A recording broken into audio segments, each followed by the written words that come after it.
नमस्कार बंधू भगिनींनो.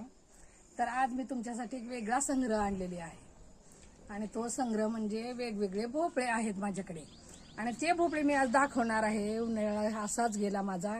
मी इथून तिथून शोधून ना हे भोपळे आणलेले आहेत. तर बघून घ्या. तर या भोपळ्याचे नाव मला काही आठवत नाही, पण मी दाखवण्याचा प्रयत्न करणार आहे. तर हा जो भोपळा आहे हा मोठा भोपळा, जे मुलांना पोहायला शिकवतात ना, तर हा भोपळा जर बांधून पाठीला पोहायला शिकवले छोट्या मुलांना तर पोहता येते. हे असे भोपळे आहेत. हे जे भोपळा आहे याला म्हणतात हे काहीतरी म्हणतात, कोहळा म्हणतात. तर कोहळा आहे हा आणि हा आपल्या घरामध्ये बांधतात. कारण ह्याचं काय महत्व मला ते माहिती नाही, पण हे बांधतात. ही मी बऱ्याच घरामध्ये पाहिलेलं आहे.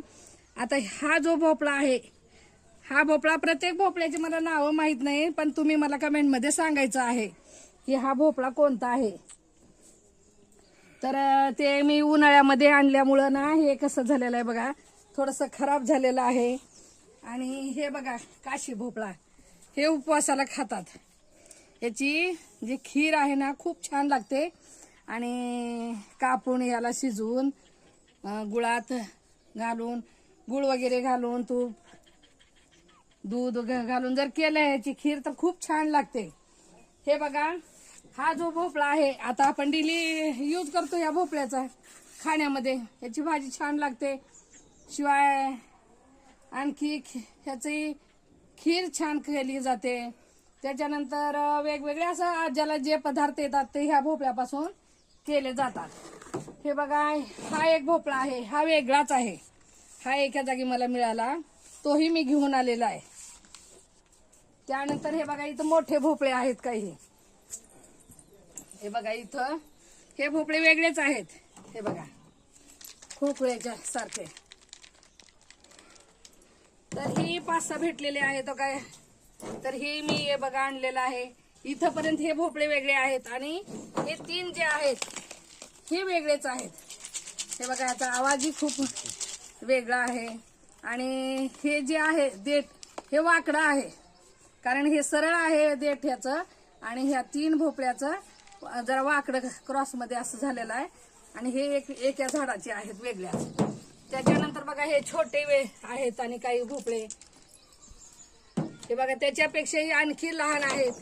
हे बघा हे मी इथं माझ्या दारातच लावले होते परसबागेत. तर हे बघा भोपळे हे वेगळेच आहेत, हे माझ्या परसबागेतले आहेत. त्याच्यानंतर हे जे आहे हे एक प्रकारचा भोपळाच आहे असं एकाने मला सांगितलेलं आहे, पण नाव मला माहिती नाही. तर तुम्ही मला कमेंटमध्ये सांगायचं आहे. तर बांधवांनो, हे खास तुमच्यासाठी मी व्हिडिओ केलेला आहे. तर तुम्हाला ज्यांना ह्याचे बी हवे आहेत त्यांनी मागवावं. मागितल्यानंतर मी तुम्हाला देत जाईन, कारण बाई इतके बी तर मी काय करणार आहे. मी संग्रह म्हणून ठेवलेला आहे. पण ज्यांना हवा असेल त्यांनी हे बी मला कमेंटमध्ये सांगा की हवा आहे. आणि माझं गाव जवळ आहे, निलंगा तालुक्यामध्येच माझं गाव आहे. आणि ज्यांना कासार बालकुंदा जवळ आहे त्यांनी येऊन घेऊन गेलं तरी मी त्यांना आनंदाने देणार आहे. तर हे बघा इथं काही इथे एक मी लावलेलं होतं त्याला. हे बघा वरील दरच दाखवा. हे बघा भरपूर लागलेले आहेत, अजूनही ते वाळलेले आहेत. काय म्हणतात तूप दोडका म्हणतात ह्याला. तर हे बघा गेल्या वर्षी लावलेले आहेत, वाळलेले आहेत.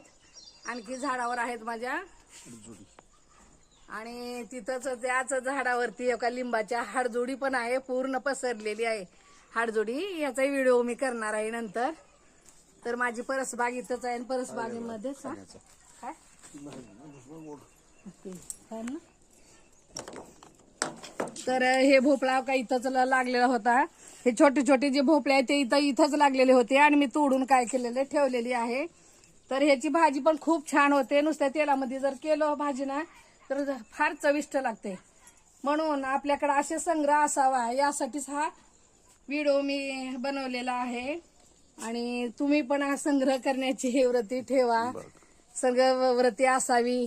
आणि सध्या बघा मी खेड्यात